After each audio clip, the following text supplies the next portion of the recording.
Coming through it. Hee-haw. I like hee-haw. Hee-haw, he outside. Hee-haw. He about to kill them all. Smoke 'em if you got 'em. Dude, you guys watch the Super Bowl halftime show? Just like every week, I'm gonna start with that. I'm gonna be like, every you guys see week. The greatest performance of all time? Every week. Man, all the good gang is here. Everybody in this. We got Mayor, we got Surrender, we got Chad B, we got the Feel Button. Dude, the Feel Button. Got Sean Hernandez. We got Greg McFadden over in Branson. Branson. Oh, Tom. Tom Bukovac. Got Cheese Pizza. No, Mr. Beatty. Beanlams. We got Old Man Numbers. We got Old Man Numbers, Old dude. Man Numbers, my God. Tony he's been a member for 24 months. God bless you, sir. He's a 2-year-old, baby. A 2-year-old. Welcome. Welcome. Welcome, baby. Welcome, everyone. Welcome. I have made it back. Apparently. We don't even, it's okay. You don't feel like you have to say it on camera. I don't play the gigs play me. That's wisdom right there. The gigs play me. No. The gigs play me, baby. Hey, it was good. I like it. It was great. Where were we gigging at, Johnny? Here or there, every which or where. Down around the old Aiken, North Augusta area of South Carolina. That rosewood on green looks great. Thank God. That's Sean's baby. Johnny's like, what about my damn gigs? What the hell? No, it's best not to talk about them. It's fine. It's fine. Better to not even speak on it. Was it, did you? I'm a little thrown off. I've just realized my knife is not in my pocket. Oh, that's a weird feeling, right? Because I was like, oh, I mean, I don't think I'm going to have to stab anybody today. You know what I always hear in my head but whenever you don't know. I don't have a knife or a lighter on me? Yep. Is my grandpa saying, I guess you didn't put on your pants today. And I'm like, oh, damn. Oh, fuck, but man. I know I left my knife in these pants yesterday because I've been wearing these pants since that gig last week. Honestly. I mean, they're jeans. Don't be a girl. No, don't be a lady. Sorry. I've been wearing these jeans, so now I'm just like, and then I had to run to Target this morning for like a birthday pickup surprise for my child, and now I'm like, damn, did I knock my knife out in Target? Now my knife's just laying there. I didn't. I would have known. I was gonna say, I bet it's at home. It's probably at home. Yeah. I probably used it last night, and then didn't put it back in my pocket. But you know, what are you gonna do? A week is a good run for jeans. Yeah, I would say that. And then they start to get a little slick feeling after that week, But if you give them a day or two off, I overwash my jeans. they come right back. I gotta stop. I got a black pair, dude, that I've washed like you what? Oh, these were like dark blue. maybe like one time, and they're awesome. Yeah, I try not to wash them. See, I'm blowing it. Apparently, what gets me is like if you get like a little, like if I get a little something on there, like let's say a little drop of ketchup or something. I can't, dude, because I'll see the stain in it. It gets in there. It gets in there. You gotta work on it. I know. You know how it is. I know how it is. Greg still have my jeans on from my gig last night. My wife gets so mad at me about she's like, you're wearing those dirty bar gig jeans to wherever we are, and I'm like, what do you think I did? Like, what do you think I did? You stood there with the guitar on and just. I mean, I do get sweaty, but I get you sweaty all the time. I don't feel like I'm sweaty right now. I mean, I guess I don't necessarily know this, but I feel like you're an upper sweat, not a bottom sweat. the thing is that we all know exactly what you're talking about. That's what's horrible about it. We all know exactly what you're talking about. And you're right. Like, I don't sweat down. I sweat more from up. Listen, but not much. I'm with Mean Lambs. He says jeans are like towels. No matter how they get treated, just hang them up overnight and they forget everything. It's true. They forget everything. I mean, you can wear it, and you don't want to go washing your good jeans too much. Sean's right. That's what underwear is for. I mean, hey. Jeans and good boots, man. The dirtier, the nastier, the better. I mean, yeah. Maybe like a good Fender guitar. Bingo. There's a lot of commonalities there. And look, fun. think about J.C. Curley. Oh, my God. All the threads are coming together. Uh-oh. Levi's. Wait a second. Wait. I don't need this Fender. Change your drawers. I'm glad I'm not the only one who calls them drawers. I say that to my children all the time. I feel like it's fun to say to kids like Where's that. your clean drawers? Yeah. What? Underwear feels weird. And panties is just gross. Like, No, don't ever say that. You can't say that. No reason to say that word. Fucking Drawers. weird. Put on some clean drawers. Yeah. Darn it, kids. My old lady wears panties. Jeans, boots, and women. Ned knows what's up. He's got it. Yes. No, that's fine. Bloomers. There you go. Whatever you're gonna do. So any other news front things around here? Not guitar news yet, but our local ourselves. I feel like I don't know what's even happening. It's halfway through the weekend. I barely feel like I've been back, so I don't know. We could go through some personal news. I got a. The health department calls. It's all fun and games till they call. No. Oh my God. I got. I figured out. We cleaned up the house this past weekend and rearranged a bunch of stuff. I need to do that, man. Downstairs in the studio, and I was cleaning up all my stuff, resetting stuff, and I started thinking about it. And I was like, well, while I was out in Nashville, I talked to Chelsea, who was a good friend of ours, and she was like, you just need to get back in the studio, just write, record, finish up some songs. And I was like, yeah. Well, I sat down, I was like, man, I only got like 4 songs maybe. And I started to write them out. I was like, let me just put them on the whiteboard, see how many I got, think about it. Well, I got to like 12 songs, and I was like, shit. And I still had other songs that I didn't even look at that I was like, well, these are the songs I love, right now that would love to do. So I'm kind of in that phase. That's I like that. That's the only news I kind of have for this week. That's where I've been. I went downstairs last night and was working on some tones and playing, and felt good to get back down there. I hadn't played like that in a minute, so I was like, ooh. I think we're all in the creative phases. I got some good things on the original side of things coming. Really good things in my opinion. And I want to get out there this year. So, hey, if you got things you're like, oh, Johnny should book these things. Maybe some solo stuff and I think I have heard some of your best songs to date in these sessions. That's all I'm going to say. That's my only teaser for this. Don't contact me to send you the tracks because you're not going to get them. You're going to have to wait until they're out. You're going to have to wait. Because these things are kicking. Probably when I die. Posthumous is always more successful. Oh, yeah. So I think if I fake dying. He was at the peak of his game. Imagine what he could have done. No, I think that's the way.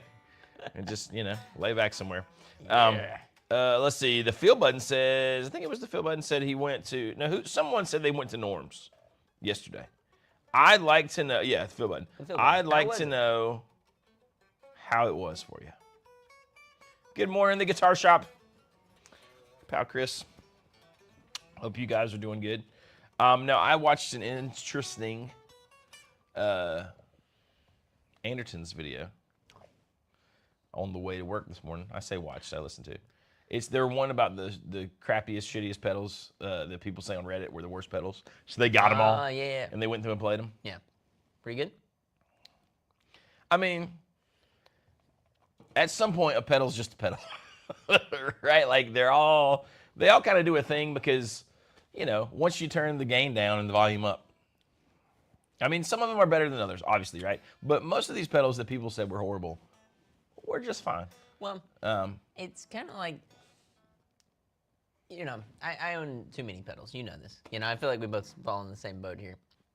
If you get a pedal and you're like, oh, I don't know, like, fuck around with it for a while. Set it on a shelf for a bit. Pick it back up and you'll set it in a way that you don't think you're supposed to set it. Exactly. Because try things. So much of it, and this is kind of, I think, where they came to, is like a lot of it is just figuring out what it does good. Here's what I came away with, right? Like, there's pedals that I have had. First off, there's pedals I've had that I loved, and then one day I just hated. You have that. Everybody has that experience, right? It happened to me recently. The OCD was one for me. Yeah. I had that pedal and loved it for years, and then one day I was just like, God, this is so fizzy and gross. Some of it is the amp and the way you're running your amp into the pedal, right? But I mean, If you change amps, you'll be like, oh. Well, I was just thinking, even on Andertons, right? Like, we're not hearing it in the room with them. We're hearing it through their mic or aux box or however they're capturing the tone. And some of the ones they didn't like, I thought sounded the best through my truck speakers. There's a ton of times where I have pedals that, like, they're my favorite sitting at home. Yep. But then I hear them, like, from a video or something from a band mix or, like, a recording session, and I'm like, oh, that's gross. You know, and then the stuff that I kind of don't love at home or doesn't make me inspired, I hear them recorded, and I'm like, oh, okay. Dude, I think for any situation, you can make just about any tone work if you tweak an EQ. If you mess with an EQ, you can make a sound fit. And you might be like, oh no, it's gross for this, this, and that reason. It all depends on what you're trying to do. But I think you can make almost any sound work whenever you go to EQ it. Tom says I'm watching Andertons in my truck. I mean, you know, I just have it on the Bluetooth. I was listening along. He actually had on a VR headset. I had it right in front of me. I didn't even glance at the road. He had his hands off the wheel and the controllers on. Jesus, take the wheel. Singing Carrie Underwood. Actually, Jonathan is a multi-millionaire. The car actually has a driver, so he just sits in the back of his limo on his 40-minute drive into work every day. It's more of a ride, if you think of it that way. It's more of a ride. It's more of a ride. So you like the Clapton pedal. I didn't get to the Clapton pedal, Todd Roy. But I own the Clapton pedal. I actually have it. Clapton pedal? What? Yeah, there's a Digitech Clapton pedal, and it's got all these settings on it. But I mean, they even made the AC, the little AC, like acoustic Boss acoustic simulator pedal sound okay. I mean, is it gonna sound like an acoustic guitar? Is it gonna sound like a Martin? No. Yes, it is. It's gonna sound just like his Martin. I mean, but it was okay. But no, I didn't. You know, the Clapton pedal is not great, but it's not like I could take the Clapton pedal and get a usable tone out of it. This has gotta stop. There's a Leslie setting on it for like the badge setting, you know, because it's all based on certain songs. Like, it's not bad. It's not horrible if you said everything right.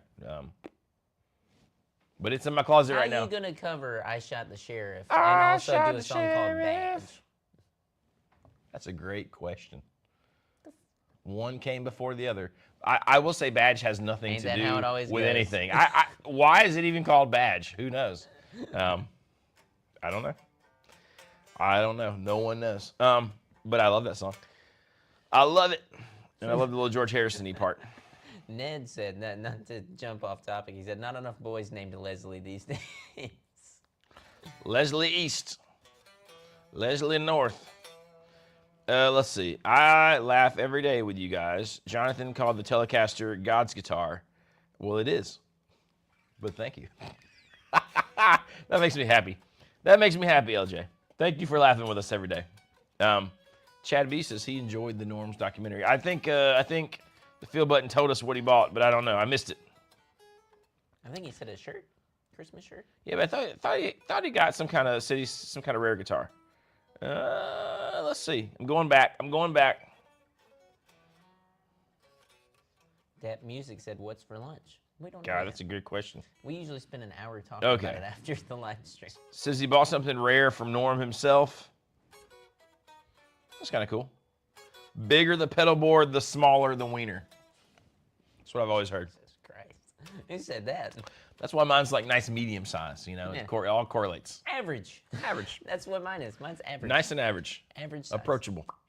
Nice and approachable. God bless us all. Then what is the devil's guitar? The devil's guitar? A D'Angelico. I mean, sorry, I'm kidding. I'm joking. No, a D'Angelico isn't that. It would be, I mean, I think that's different for everybody. Because, like, in my head, God's guitar is a, Stratocaster.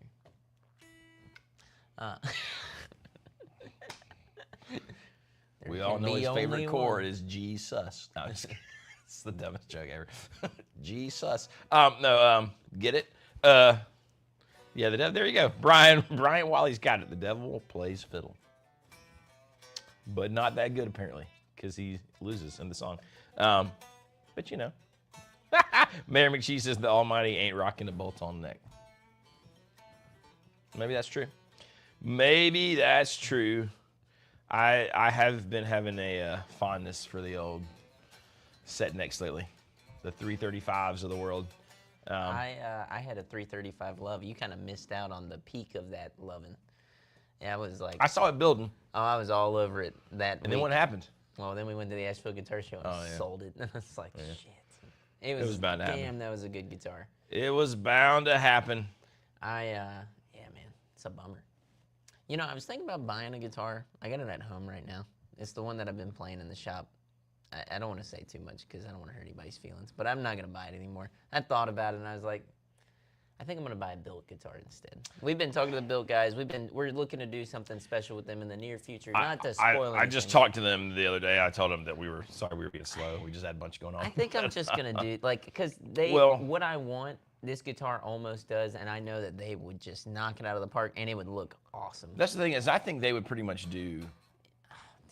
I mean, like, I think if I got the El Hombre, right? Like, that's the one that is. The more I look, though, a lot of them are freaking, like, that Revelator is sexy. But the El Hombre, I think, would, like, my whole, like, sort of Les Paul SG, like, some sort of solid body Gibson that I'm, like, missing, I feel like it would do it. I mean, it's part of me wants one of those because I love SGs. My SG obviously is in repair, but the moment of silence. It's important. It would have been funny if that was half open. I just poured it on my computer. Everything starts catching on fire. Damn it. You know, what are you gonna do? But the El Diablo, or sorry, not El Hombre. El Hombre, sorry. Too much devil talk. I know, too much devil talk. You Satanist. Yeah, no. It's cool. Man, I forgot which one I played that I really liked. I would marry cheese to be serious. Was it the Relic one they did with the pickguard stuff? Yeah, I really liked that. It was almost like a Jazzmaster style with like the fuzz circuit thing. Yeah. But I need something with humbuckers and honestly a hardtail. I don't have anything like that. The only thing that I've got like that is the Reverend, and I've got it in C. I would love to have a guitar that's in D or E, maybe even E flat. That is a hardtail that I'll play as much as this and I can modify those things on. That would be nice. So I think I'm gonna do that. I'm gonna look through their stuff and I'm gonna contact the boys and be like, let's do it. And then we gotta figure out what you wanna build. I think I know what you want to build. It sounds like this is probably the thing. Like, cause I know you played that one and you were like, dude. I did love that. I just, you know, I don't know. I haven't really talked to you last week, but my friggin', this is maybe unexpected. You're gonna be like, oh my God, my SG lust has kind of peaked. I mean, like, I do want a Les Paul, and I loved our Les Paul. Oh, my God. Yeah, no, I had to pull it up. Look. I saw yours, so I was like, look. Oh, my God, twinsies, little twinsies. Dink. But SG Lust, though. I've been having some custom shop SG lust. Like to the point that I was searching Marketplace, to the point that I was like, you know what? What if I traded my Gretch and made a little cash and then had just a badass SG. Look, if you start trading guitars, I'm gonna start trading guitars, dude. We're gonna be in trouble because I don't think my Strat or my Telly can ever go anywhere, or the 335. I think those three are like, bam, you know. But yeah, well that for me is like that SG that is now destroyed in my American Original. I want, and I want to find that now. I want the custom shop SGs that were at the Asheville Guitar Show. Are sweet. Dude, were they were amazing? Like $3,500. Yeah. See, that's doable. Like, I think, but then I stood on my couch last night and I played my Gretch and I'm like, oh. The problem with me for the Gretch is it's not my most practical, like, I don't play it, but it is awesome, And I'll tell you. But I could get another one. I mean, it's not like that's a crazy, well, we got one the of the silver Falcon over there, right? I know. And there's nothing wrong with your Gretch, but that one having that bridge like that is in my head. Yeah. I'm like, but it's more 335 now. And then I'm kind of like. That's why I wouldn't necessarily want that one. That's what I mean. I would want. Yours is a Gretch, One day, like when I win the lottery, or something, I would like to have a custom shop. Like the problem is you can only get a master built custom shop Gretch, right? And so they're like stupidly expensive. And for a guitar that is, I mean, God, that would be amazing. But nah, the Gibson lust has been there. But I could see the builts being like kind of covering that. Well, see, and I was kind of wanting a boutique thing. That's the issue. I got, it's bad news. I think I'm gonna do the build thing, and then eventually, this isn't the guitar that I took home and was playing, but a Castadosa Falcon. Like Man, if Carlos is that eating me was up with that. possible for me, if that was like even I in the know. realm of like maybe, I know, that's where I'm at. I'm but I can't even think about that. I've used them all over some recordings and stuff, like the baritones, but I'm like, man, like that's a mountain to climb there on the press. It is, dude. Ned said, "What's the bridge on the Silver Falcon?" So the Silver Falcon that we've got is one of the double cut, like the thinner ones. Looks like a 330, 335 sort of more They style. call it the Players Series or whatever. Well, it was the center block. It is a Player Series, or Player's Edition, which my Falcon is a Player's Edition, which means it's a little thinner, but it's still fully hollow. But so this one is a Player's Edition center block they came out with a while ago. So it's black with all like the silver binding, and like it's not the gold trim like a black Falcon. It's the silver thing. But anyways, like on mine, in a lot of the Player's Editions, it's still the wood, the ebony bridge. Yeah. With mine has basically an Adjustomatic sitting on top of that. Yes. You know what I'm saying? But it's got a little more stability. But it's still the wood, and it's pinned, so that's not like going anywhere. That's right. You know what I'm saying? But you can move it on the pins a little bit to tweak it, and you can adjust the saddle. So that's cool. The one we got over there is just straight up like a 335 or a Les Paul, just drilled down to the wood, Adjustomatic tailpiece. Yes, it's really close to what it is. Pretty much a 335, I'll say. And I No. don't think anybody at Gretch will be pissed at me about that. Well, here's the thing. I had one of those. I had the white version of it when they first came out. I was jonesing for one so bad, and I was living in looks Nashville. sick. I had sold my last Gretch when I got to Nashville to buy tellies, because I went through a ridiculous telly phase where I had like 20, not really that many, but anyways, I ordered that thing. I was working at Guitar Center. Yep. I told you it came in a box with nothing around the case, and the top of the box open, and the guitar just like flapping around like it was stepping up over the box. So, not the best shipping, because I got it from this Guitar Center in Chicago, or one in Chicago, sent to Nashville, right? And it was just never. I could just never get the setup right, and I always kind of blamed it on that. It sounded amazing, but like I just could never get the setup right. I mean, with that bridge. So I don't know. If I had millions of dollars, if I was a rich man, I would own a white Falcon. Easy. Yeah. But I don't think I could ever see myself owning a Gretch otherwise. Just a white Falcon is your own. Just to own it. Like I could. I don't think I would. Oh, use you it mean enough you'd have to have so much money that it would just that you be just like, yeah, like we'd have to be Here's loaded where- and be like, oh yeah, man, because I don't know.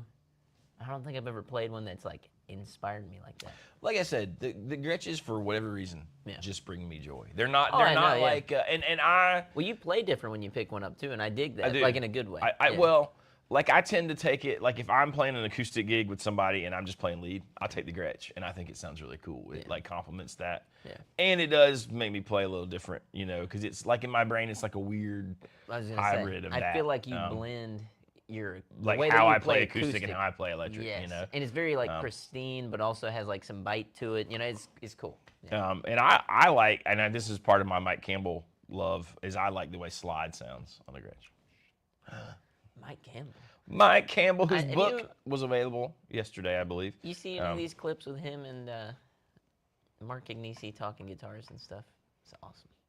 It is kind of awesome. He's talking about his Rickenbacker 12, and it was funny. Me and Skyler were making fun of him because he's like, a Rickenbacker. Rickenbacker. Now he is. One day, me and Mike are gonna get to hang out. He's gonna be Uncle Mike. You know what I'm excited for? I'm excited for that. I'm excited to see that, and then also see us hang out with Jason Isbell, and just be like, man, you did it. Jason, tell us what it was like to What come was out it the like? other side. You have listened to his wole new album. A bunch. And enjoyed it? Way too much. Oh my God. The only time I've listened to it, really honestly, it was yesterday. Man, it is. I think it's full of fire, baby. He's throwing smoke. That boy's like, whoo, whoo, whoo. He's a shadow boxer. I hope for some weird reason he sees this, and he's like, he thinks I'm a shadow boxer. Screw him. Like, We need to get on the phone with our old buddy Granville today. We do. I want to put this out there too. I watched the Jason Isbell documentary. We're gonna get back to Granville. Sorry. No. Watch the documentary. Don't you ever let somebody tell you that there needs to be less 12-string electric guitar on an album. Never. How dare they? What would Tom Petty say? What would Mike Campbell say about that? Tom Petty would whoop somebody's whoop ass. Your ass. I mean, yeah. You guys ever heard that story about SNL and him and Dave Grohl and how he told the producers to basically go, stuff it? It was awesome. They like moved some monitors and stuff, and they were trying to get a better shot of Dave Grohl on the drums. And he said, no. They moved it, and then like sound kind of went to hell, and he stopped playing. He was like, the guy came walking up, little producer guy. Hey, what seems to be the matter? He was like, you hear how bad that sounds now? And he was like, I thought it sounded great, Mr. Petty. Yeah, he was like, why don't you put it exactly how I had it before? Yeah. And don't touch it again. Oh, like, man. Dude. Man, it makes me happy. It just makes me happy. Steve W. says your jeans aren't dirty, they're closet classics. And I appreciate that greatly. We should refer to them in relic form. I might be a journeyman, to be honest. Ultimate age. I'm at least a journeyman at this point, but I appreciate the closet classic reference. Ned said I'd kill myself if I pissed off a Wilbury. God bless you, Ned. God bless you. I wish I could remember all the names. I know it's like Elmore. They're all like dumb names. I wish I could they're all remember stupid, you yeah. know. They're all, but amazing. Amazing. Wilbury. I mean, talk about like if there's one band that you could hang out with just to have like crazy cool stories. Like you pick those guys because you get all, you get the friggin' Beatles, side. you get Roy Orbison. I mean, it was maybe my least, but you get Tom Petty, you get Bob Dylan. And then you got Jeff Lynne to give you all these production deets and all this behind the scenes. Like, you know how much cocaine that guy had to do? He was wearing sunglasses all throughout the 90s. Don't take this the wrong way. If ever there was a dude who just fell into more amazing shit for no reason that I can tell, it's Jeff Lynne. After year. God bless him. Like, imagine you're just hanging out and it's like Tom Petty comes over. He's like, Jeff, I want to record this thing with you, and then it's like, oh, look at that. I heard that George Harrison record, and I just think, he sits down and he goes. Like, do you think, maybe Jeff Lynne really is just a super genius. Maybe he is, I don't know. But, like, his stuff, I'm like, hey. But, I mean, he's got to be. Mr. Blue Sky, dude? He's got to be a great producer. I mean, honestly, he's a I don't great like producer. Mr. Blue Sky, but Turn to Stone kind of kicks. Turn to stone when you were gone. Ned is right. He says Jeff Lynne's perm puts Sean's hair to shame. That is a tight perm. I'm okay with that, dude. That is a tight perm. Those dudes, they're on point. But at that point, they all had that sort of feathered, permed hair like him, and like friggin' George Harrison's got it all just tight. Imagine going out with those boys on a Saturday night. I feel like we do. Oh, Brian Bonds. Brian Bonds! Building a small pedal and only have room for, pedal board, I assume. Only have room for 2 overdrive pedals. So I'm asking all of my guitar friends, what's the one overdrive you couldn't live without? Well, for me, I don't think I would say a specific overdrive, but if I had to, let me not bullshit around this, right? Let's just jump into it. I truly do think it would be the OD1X, Boss pedal. So stupid. I think it's just like I can get a bunch of different sounds out of it. I can get super dirty if I want. I can also just have it nice and pushed like a tube screamer. There's a lot of versatility. It's got a treble and a bass knob on it too, so I can really cut into some tones. That's my answer, and I'm sticking to it. Dude, the old, I got that Wazacraft Blues Driver. That's pretty darn great. That thing does kick. I really like the Protein. It's the dual overdrive. But the thing about it, man, is it's almost got to be with a clean amp. It doesn't work as great with a dirty amp. I didn't even think about that. It is voiced for clean, and it doesn't work as great to me.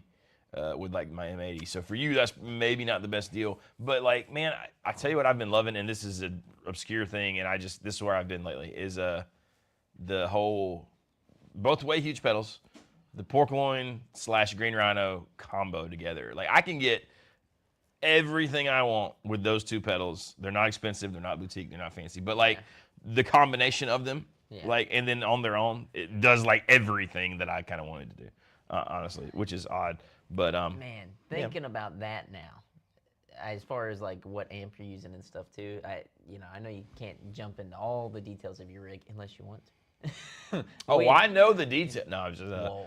I mean, Brian's got. He's got dope amps, dude. Like, I'm like. Stupidly good Because amps. I'm also thinking, well. He's got an M80. I know he's got this slow with Soldano. Yes. Um, I feel like you're usually playing gain amps. So Yeah, that's in kinda- my head, it maybe needs to be like a boosty kind of thing instead, right? Like a treble boost. One of my favorite boosty things, and I don't know, I'm just thinking of all the ones I've kept over the years, right? Because I've played a bunch of things. I've got that Petty Drive, not this newest crazy one they've come out with, the version 3, but version 2 from Petty John Electronics is pretty amazing as well. And you can set it up for dirty amps, like just as a boost. They got the little switches where you can make it transparent. You know what I mean? So you basically got these two amazing, like, different character boosts. Let's say you had to pick, and I know that you're a mega fan of some dual drive action. Let's say you had to pick one singular, because I'm assuming, let's say it's one I just pedal love size. the stacked thing. It's got to be one pedal size, One right? pedal size, you know? I feel like you would say is that, okay, you said I recently bought 12 pedals, mainly Marshall style amps, especially the Jubilee. Okay. Yeah, that's right. I've got a germanium boost from Jack Stowe that he gave me, the JHS ones that they did with the special transistor or whatever in it. Yep. That thing sounds dope with like an M80 or a Marshall style amp that you're like hidden on the head. Like I did that one day, just that pedal in the amp, and I was like, oh, that's I do cool. anything like that for that kind of stuff. I mean, it's hard to beat like Klon style stuff, honestly. That's what I was gonna say. I tell you what would be on my list if we got to do single sized, the friggin' Lightspeed, the Greer Lightspeed. That thing kicks. It's amazing, and it like it doesn't have much gain in it, but if you're going into a gainy amp, whoo, You don't need it. man, it just adds this like. With that in mind too, and I know that we're giving you like 20 answers now instead I of know. one. He's like, this isn't helpful at all. Sorry, Brian. The Benson germanium preamp pedal, if you did that, it's got a ton of volume on tap, and the gain is subtle anyway, so it's not like it's going to add a ton of hair, but it just adds great flavor to a tone, I think. I haven't been able to try it through an M80 yet. I kind of want to now, thinking about this, and just pushing volume to like hit the amp harder. But that could be cool too. Not to make you go and buy more pedals if you just bought 12. And not to embarrass dear Brian, but if you guys aren't aware of Brian, he is one of the best players in old Nashville. Let's Producer, player, pretty amazing dude, and he's the sexiest. And he probably has the best hair. He said the Lightspeed gets here today as well. And his kids have cool names. His kids have amazing names. Sorry. I want to say this, okay? I haven't been able to see Brian since the time that he came down. We did the podcast and all that stuff, which has been years ago now. We had a conversation about Cocaine, tearing it. No, yes, I'm just kidding. cocaine. I was trying to remember his name. Nuno No, Bettencourt. no, And I was slagging him off and kind of being like, Nuno What a sucks at loser. it. Yeah, exactly. I was like, that song sucks, Extreme sucks, and all this stuff, right? So we go, and me and Baxter, we hung out with Brian, and then we go to Merle Fest that year. And Get the Funk Out comes on. And Jonathan knows that I got obsessed He did. with the solo in that song. And I was like, I'm such an idiot, dude.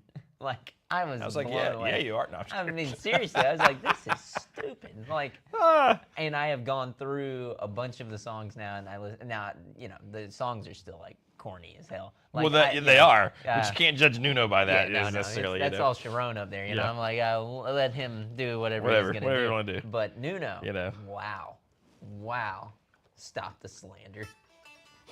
You ain't got to tell me twice, bud. It's a theme. It's a theme this week. No, but No, Jeez.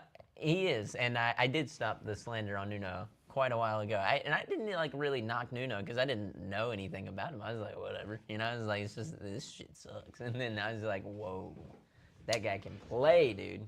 Dude, Greg McFadden says the Mythos Herculean is a great dual pedal. They I haven't really recently tried came that out one with yet. the deluxe version. The of that, del- didn't right. they? Yeah, I- it's got a boost in it too. I need to play more Mythos stuff. I don't know why I haven't gotten on that train yet, but probably because I sometimes get into the little world of like things we have just because I have access to them. You know what I mean? Same. Dude. It's hard like because I you know we come to a guitar shop every day, so it's like oh this thing is here, but yeah no I mean we got some used Mythos stuff and got to play it a while ago. It was pretty dope.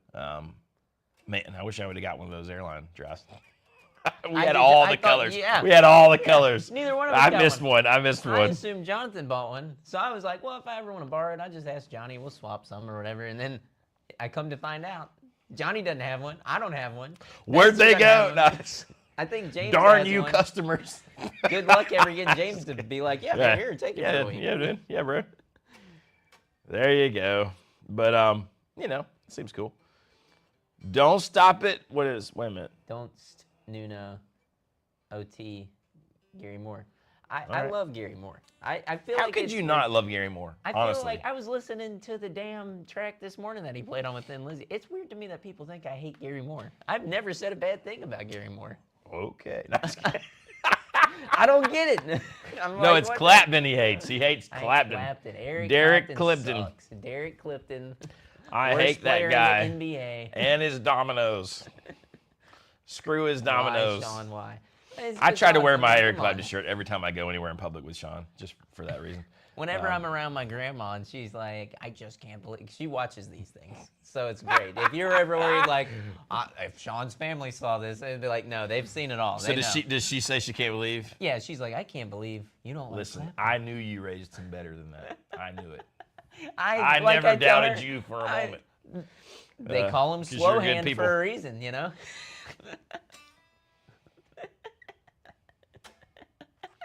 Bang. There's a lot of Clapton hate out there on the old internet. It only grows. This has it only grows. Stop. Whatever. Guitar Man says, I don't gain stage, but I love my Freeman Dirty Shirley pedal and a clean amp. You know what? To gain stage or not to gain stage, that for so long I set my whole everything up, which is why I like so many overdrives together, because I would gain stage everything. And I still do that, but I find myself less in like other people's cover band situations nowadays. So you're kind of carving out your own. So I can do it less, you know what I mean? But there's still something magical when you get it right and you hit like, and it also can work like just to pedal into a dirty amp, right? But like something about, dude, I don't know. My I just love it. setup right now on my board, we got to just hang out and have a guitar night. Yeah, that'd be nice. It's like I got the best of every world. Like I've got like 3 stages of sex that's happening on my board. And I'm like, dude, it just gets, you got a little bad, you got a little warm and creamy, then it just goes burning hot, dude. Like I put on that damn Soma pedal with that preamp and that overdrive on, and it's like, whoof. I'm like, the only other thing I like is an ABY situation. ABY. And I'm running all of that into my varsity, and then I'm Ying off and going into a harmonic percolator and the tape echo into the Marla. And that's what I've been running that rig, and I'm like, oh. That's pretty amazing. Oh, God. Ben Butterfield says, hey guys, the Casadosa Conquers that you have on your site, is there a reason why it says U.S. only on the headstock? We only care about the USA. No, I'm just kidding. I believe it is Brazilian rosewood. That is the law, unfortunately. But if you get any of the stuff with the Brazilian, it'll say that junk on the headstock because of the that bull jive. That junk. Helicopter Fart says, hi, everybody. Hi, guys. All right. Hi. Let's see here. Mayor McCheese says, what about mics? You can get totally different shades of crunch and breakup with a microphone, and you got to factor that in if you're recording. Absolutely.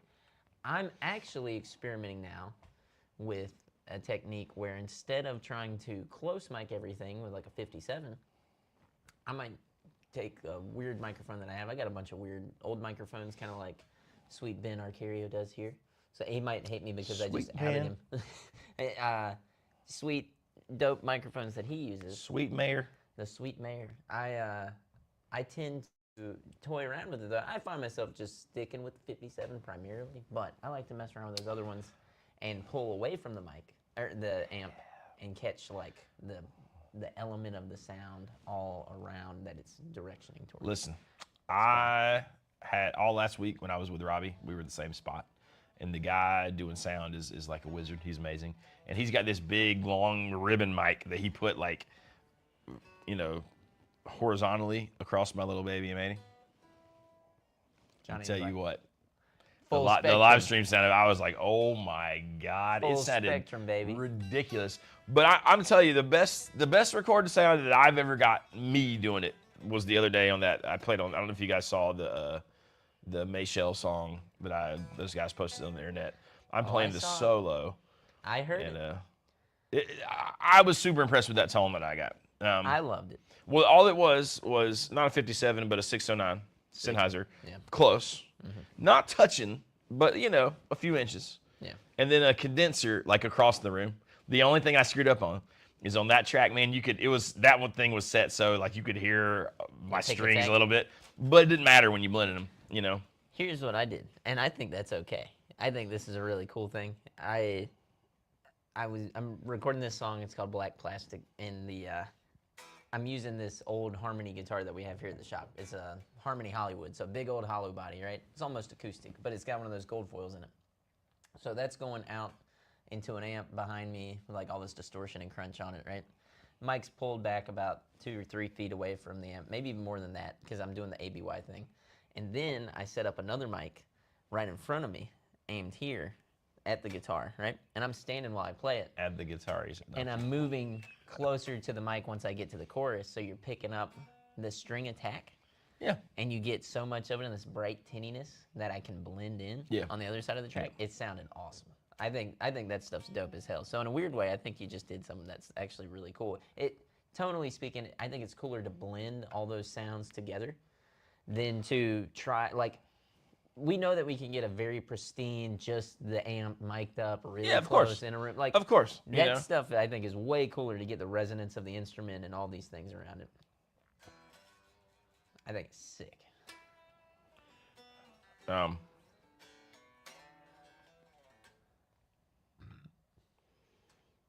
anyways, that's the deal. Sean, turn up your microphone, please. Sean can't turn up his microphone. But no, I do think the pick attack thing adds like a, I guess, percussive sort of a neat thing. Well, it's percussive. There's more high end. It's weird, and it's funny if you record all those things at once. You don't have to go back and try and retrack it a bunch. You know, you might get some phase issues maybe, but try shit, dude. Have fun. Well, the mayor says he likes it, you know, in front and behind the speaker. That is cool if you got an open back cabinet, right? I dig like the way that sounds. Doing that, whenever we recorded that Jack White amp, the Panaverb. Yeah. Did you do it that way? Yes, because they were having issues trying to figure out how there was like a bass thing going on in the room or something. So I was like, well, let's go through the back. And I was like, and then if you want to put something in front too, we can. But I think the best way is going to go through the back, in between the two, pull it back, you know, a little bit. And we did that, and it sounded awesome. Because of the two speakers. It sounded really good, I thought. We had fun with that. Yeah, I mean, you know, you could definitely do the, like mic both speakers separately on that amp, and you know. Yeah. Be like having that was kind of why I stayed away when I bought the first Magnetone from the panoramic stereo. Bean Lamb says Sean likes it in the back. Of course. He likes it in the back. Bean Lamb's going to come and give it to me. Is that Anthony? Is that who Bean Lamb's is? I'm going to know here in just a moment. Nella says, oh, I know who Bean Lamb's is. You don't know? I know. Is it Anthony? No, it's not Anthony. It's not Anthony. Nella Emma says, the coverage of the Asheville Guitar Show was fun.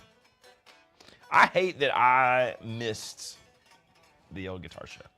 You know what really made me sad about, you know what sucks about working here? Is we're always so busy. Like, I feel like we all have a special connection to one another because we're gay, but. Sean! No.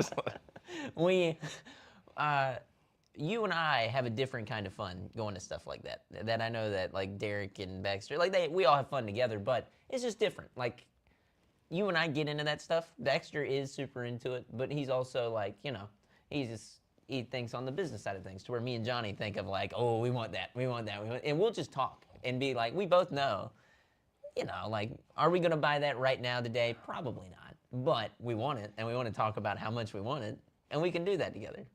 Like, it's fun. I feel like Derek has a particular, like, he's usually on the hunt. He wants a specific thing. Which is also kind of fun. That is fun. But now I like to sort of live vicariously through that.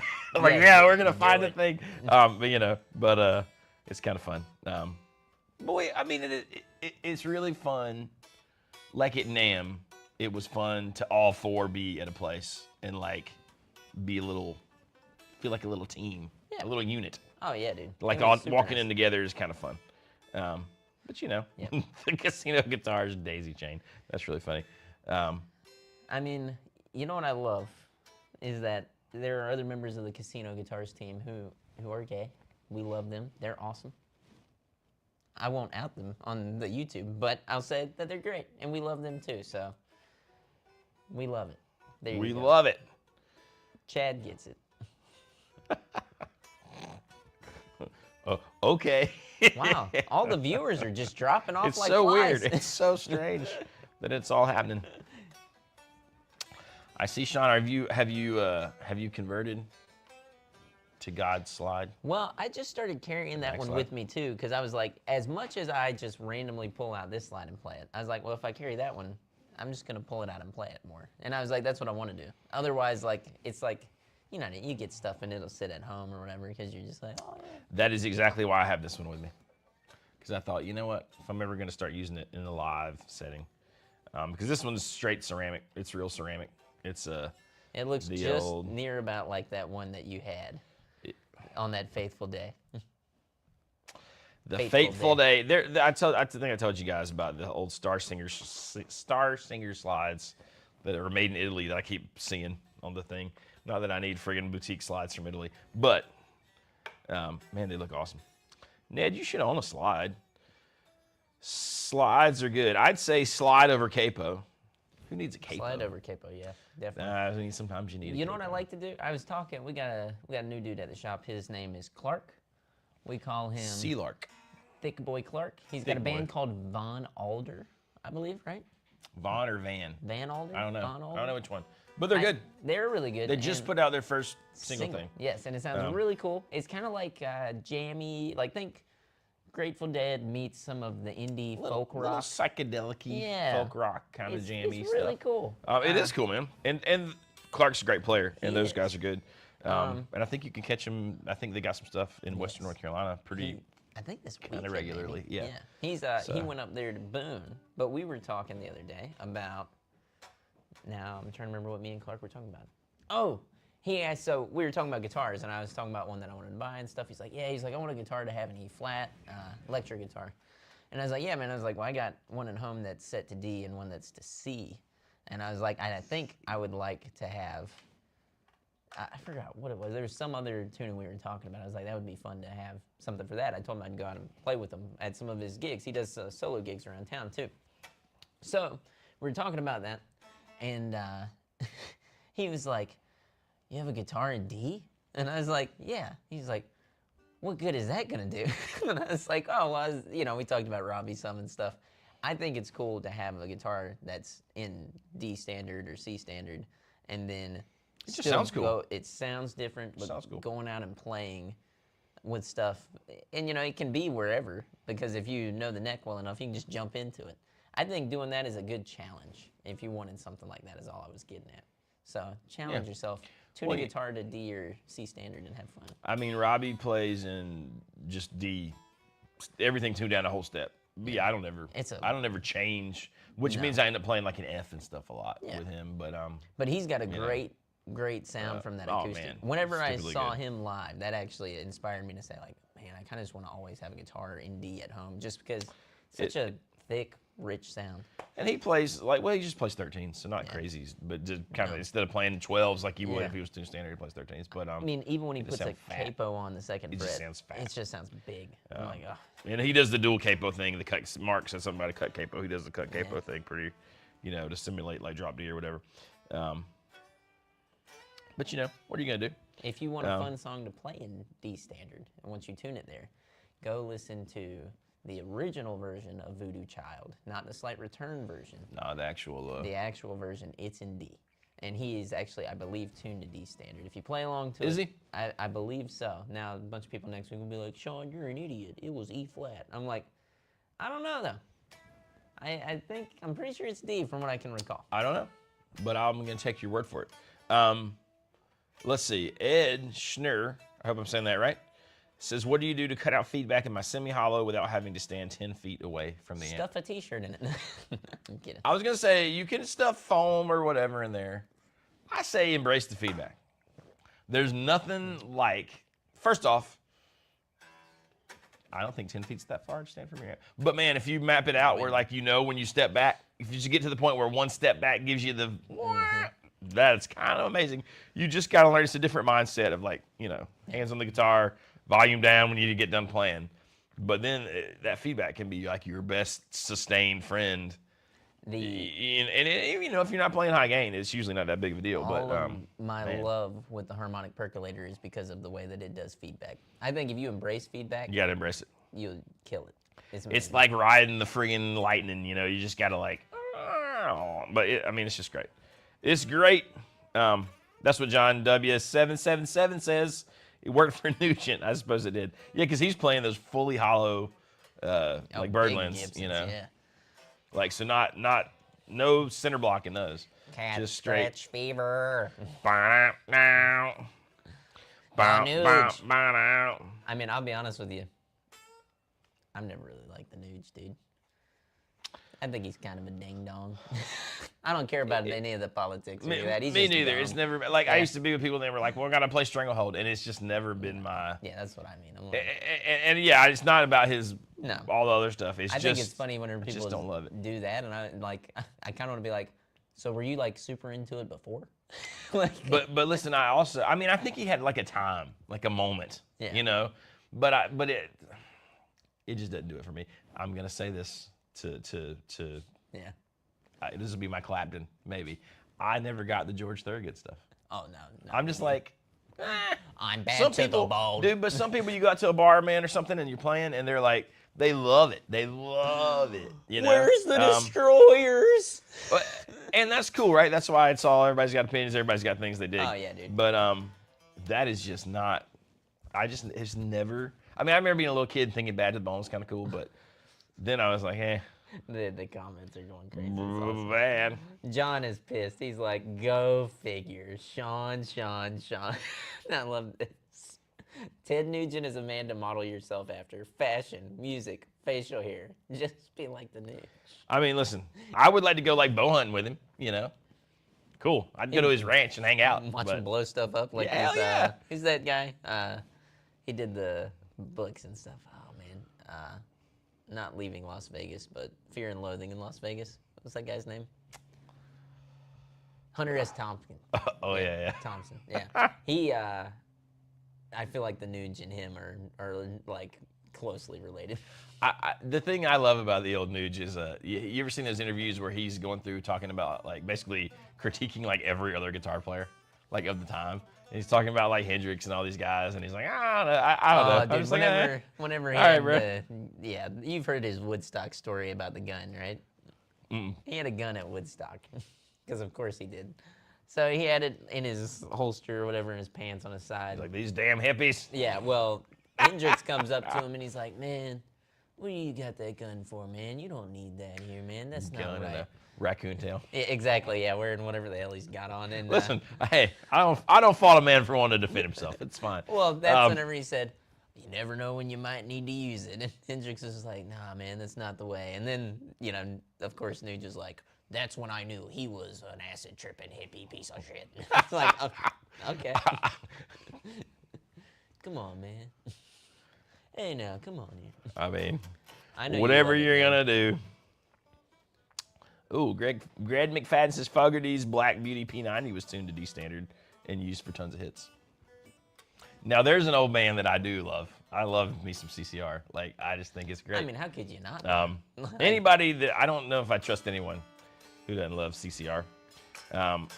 B. Lamb says, I ran into Derek St. Holmes at Chuck Levin's a while back. Man, he used to friggin' live in the Guitar Center in Nashville. Come in all the time. All the time. And was a pretty nice dude, at a cursory meeting and a hello. So, but man, he bought a lot of stuff. Like, a lot of stuff from the Platinum Room in GC, which was kind of cool. I'm stuck on how good CCR is. They are good. And who's the other guy we were talking about before this? Oh, George Thorogood. Yeah, no good. I want Scotch, bourbon, and beer. I just don't know. I just don't get it. It's like if you took the blues, and made it like as white as it could be. It's like you took the venom out of the snake. You know, it's like wrong. You're like, I know. it's not a rattlesnake anymore. You know, it's just it's a belt. And listen, some people do love him. I just could never do it. I just couldn't do it. Anyone who gets sued for sounding too much like himself is okay by me. What? I maybe need to know that story. I don't know what the story is. I'm lost. But now I want to know. I might be talking about old Fogarty. But I don't know. Oh, did he? Man. Mayor McChee says they're in farm country. 0% chance Nugent was the only one packing. Max had heat for sure. No, that's true. I feel like, just don't necessarily have to let everyone know. Oh, yeah, no. Well, I mean, that's where me and Johnny see eye to eye on a lot of these things where it's like a true redneck, true Southern gentleman. You never know what they got, but you know that they're packing. You just don't need to know about it. That's right. Exactly. That's all. It ain't none of yours. That's right. That's right. I think we're on the same page with that. I think we both have seen. I'll tell you this. I've seen too many guys walk around open carry and keep putting their hand on their gun, and I'm like, what's wrong with you? That's like I've got a gun yesterday. Yes. Oh yeah. Dude. Hey, listen. If you and I'm not faulting anybody for that because you got to start somewhere. And not that you have to carry a gun either, but if you decide that that's what you need to do, I mean, it does take a while to be comfortable around those things. Yeah. But if you're gonna do it, you should be really safe. You should make sure you're not an idiot, and you shouldn't put people in danger because you're uncomfortable. So practice. We were down in the boat shop one day, and I'm gonna have to run next door after this story. Me and my uncle were working on something. We were down there just the other day hanging out. My brother called us the Fantastic Four. I was like, that's stupid.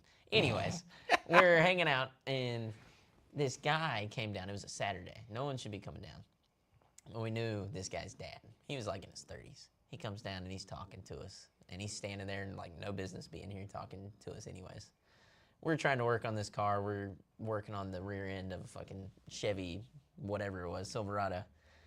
And he's over here, and he just keeps putting his hand on his gun and stuff, and he's, like, walking around us. Finally, my uncle said, can you back the fuck up? And he looked at him, and the guy was like, he's like, you need to back the hell up, man. He's like, there's only one reason you'd be doing that. I mean, either you're nervous and uncomfortable, or at that you got bad intentions. Moment. And he was, like, just an idiot anyways. He was running his mouth. For whatever reason, totally just by chance, one of the U-bolts on this truck just went BAM! Loud as fuck. That guy jumped and grabbed that gun so hard. Dude, I was like, me and my uncle both looked at him. He said, you need to get the hell out of here. Like, he was about to pull the damn thing out. That's not good, man. That's not good. That's bad. That's bad. We should be able to look at somebody and be like, nah, not him. Like, it was rough. All right, let's answer. I'm going to answer Tom's question on that note. Tom says, off-topic question. I'm growing out my guitar player hair, and I've got to know, do you blow dry that mane? Or raw dog it dry. I don't ever blow dry my hair, but I will tell you this because I love you guys. Occasionally, every so often, every few days, or if I'm going somewhere particularly fancy, I will blow dry my beard for a second because it makes it nice. So crazy. Yeah, you will. I'll just go, and then that's it. He gives himself a little. When it gets to this this length, I have to do it. Otherwise, it just goes crazy. But so no, I don't. But no blow drying the hair. Don't blow. I mean, you can blow dry. Now, my dad religiously blew dry his hair when I was a kid, which is funny because he's such a redneck kind of farmer. But that was the thing, they'd do it line, feather it all back, and it was like it's kind of cool for the time. Greg says CCR and Tom Petty are the best crowd pleasers at gigs. You can never go wrong there. That is absolutely true, or at least in my experience, that's true. Are we wrapping it up? Or have we hit the time? You going over to the shop? I'm gonna run next door. You do what you need to. Tom, F-bomb thing. Boys, I'll see you next week. F-bomb number 2. Man, I'm way behind. But anyways, do you ever rinse out the toothpaste stains? Never. Not one. You got to let those things set. You gotta let them rock. You got to let them set. Let them eat. Let them set. Beard balm, I mean, you got to put something in there. You got to have some oil, something. But anyways. Mighty Woodrow says, let it dry and do its thing. That's all you got to do, man. I think, Derek, anything else crazy we got to hit? I don't think we do. I think that's it.